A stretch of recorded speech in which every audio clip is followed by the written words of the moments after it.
Hi అండి. పెళ్ళైనా పండుగైనా మనకి ఎక్కువగా ముందుగా గుర్తొచ్చేది స్వీట్ ఐటెం అనమాట. ఏదైనా స్వీట్ తోటి మనం స్టార్ట్ చేస్తాం కదా.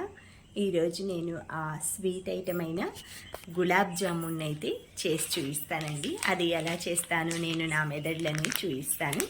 ఇలా ఏదైనా any brand gulab jamun packet ఒకటి తీసుకొని దాన్ని ముందుగా నేను పాలతోటి కలుపుతానమాట. సాఫ్ట్గా ఎలా కలిపి చేయాలి అనేది చూపిస్తాను. మీరు ఎప్పుడైనా గులాబ్ జామ్ చేయాలనుకుంటే అది మీ ఇంట్లోనే చేయండి. బయట వాళ్ళ ఇంటికి వెళ్ళి అవి ఒక్కోసారి ఏంటంటే వాళ్ళు ఇచ్చే ఐటమ్స్ మనకి చేయమని బాండ్లీలు కానీ పాత్రలు కానీ మనం చేసేవి ఇంట్లో అలవాట్లైనవి వేరుగా ఉంటాయి.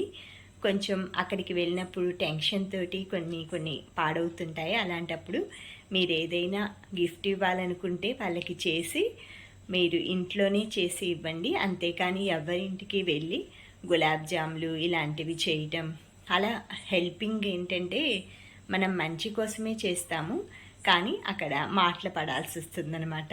అందుకనేసి గులాబ్ జామ్ ఎప్పుడైనా సరే ఇంట్లోనే మీరు చేసి ఎదుటి వాళ్ళకి నోరు తీపి చేయండి. Hi friends, good morning. This is Tulasi. Welcome to Tulasi vibes. ఈరోజు ఎంతో రుచికరమైన గులాబ్ జామున్ అయితే నేను ఏ విధంగా ఏ ఇంగ్రీడియంట్స్ వేసి నా స్టైల్లో చేస్తానో అవి చేసి చూపిస్తానన్నమాట. ఇందులో వేసే సీక్రెట్ ఇంగ్రీడియంట్స్ ఏంటంటే నేను మిల్క్ వేసి చేస్తానండి. గులాబ్ జామున్ నార్మల్ ప్యాకెట్ ఉంటుంది కదా, ఆ ప్యాకెట్ తోటే చేస్తాను. మైదాతో కూడా చేస్తారు, బట్ నేను ఏంటంటే ఇన్స్టెంట్ ప్యాకెట్ తోటే చేస్తాను. జామున్లు అయితే ఈ విధంగా రెడీ చేసుకున్నానండి. దీంట్లోకి వెనీలా ఐస్ క్రీమ్ చాలా బాగుంటుంది combination. First gulab jam packet అయితే నేను తీసుకునేది 25 గులాబ్ జామ్స్ అయ్యాయండి కరెక్ట్గా. ఈ ప్యాకెట్ తీసేసుకొని దీన్ని చిన్న చిన్న మనకి లోపల ఏంటంటే బాల్స్ లాగా ఉండలు కట్టుంటాయి, అవన్నీ అయితే చిన్నగా స్మూత్గా స్మాష్ చేసేసాను. తర్వాత ఒక 60 ml మిల్క్ అయితే ఇందులో యాడ్ చేసేసుకొని మనకి మృదువుగా కలుపుకోవాలన్నమాట. అంటే గట్టిగా నలపకుండా మనకి ఫింగర్స్ తోటి వాటిని పిండిని అనేది మొత్తం కొంచెం కొంచెంగా పాలు యాడ్ చేస్తూ కలుపుకుంటాను. మిగతా చాలామంది నీళ్ళు లేదంటే కొంచెం ఆయిల్ అలా యాడ్ చేసుకుంటారు. నేను ఎప్పుడూ కూడా మా అమ్మ ఇలానే పాలు యాడ్ చేసి చేసేదండి. ఆ మెథడ్లోనే అయితే నేను చేస్తాను. దీన్ని మనం వెనీలా ఐస్ క్రీమ్లో వేసుకొని తిన్నామంటే ఈ గులాబ్ జామును దీని టేస్ట్ అనేది ఇంకా రెట్టింపు అవుతుందన్నమాట.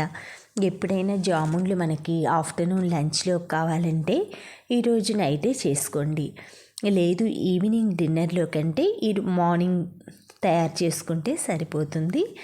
ఇలా పిండిని అయితే స్మూత్గా కలిపేసి ఒక గిన్నె బోర్లించి ఒక 5 minutes రెస్ట్ ఇస్తాను. ఈలోపు షుగర్ సిరప్ ఎలా తయారు చేసుకోవాలో చూపిస్తాను.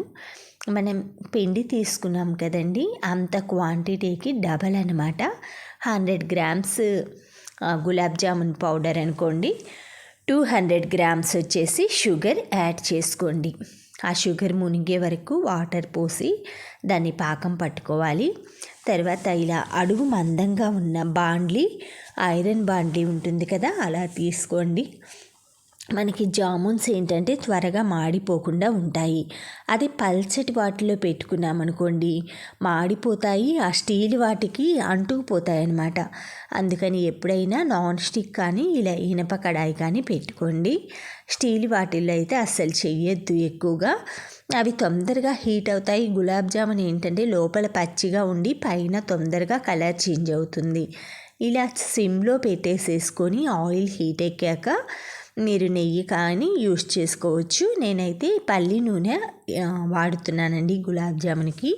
దీని టేస్ట్ చాలా బాగుంటుంది. తర్వాత పాకంలో 1 టేబుల్ స్పూన్ నెయ్యి వేసామంటే నెయ్యి ఫ్లేవర్ వస్తుందన్నమాట. ఇలాగా కాలినట్లుగా గోల్డెన్ బ్రౌన్ కలర్ వచ్చిందాక కాల్చుకోవాలి. తర్వాత వీటిని వెంటనే డిష్ అవుట్ చేసేసుకొని మనం పగుళ్ళు లేకుండా చక్కగా 2 అరచేతుల మధ్యలో పెట్టుకొని కొంచెం ఆయిల్ పూసుకున్నామంటే మనకి మృదువుగా వస్తాయన్నమాట, పగుళ్ళు లేకుండా.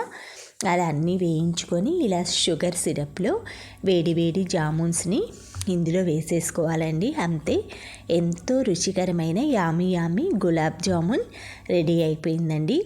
దీన్ని మనం ఐస్ క్రీమ్తో పాటు సర్వ్ చేసుకోవచ్చు. ప్రతి ఒక్కరు కూడా ఎంతో ఇష్టపడే గులాబ్ జామున్ అంటే ప్రతి ఒక్కరికి ఇష్టం కదండి. ఇలా మీ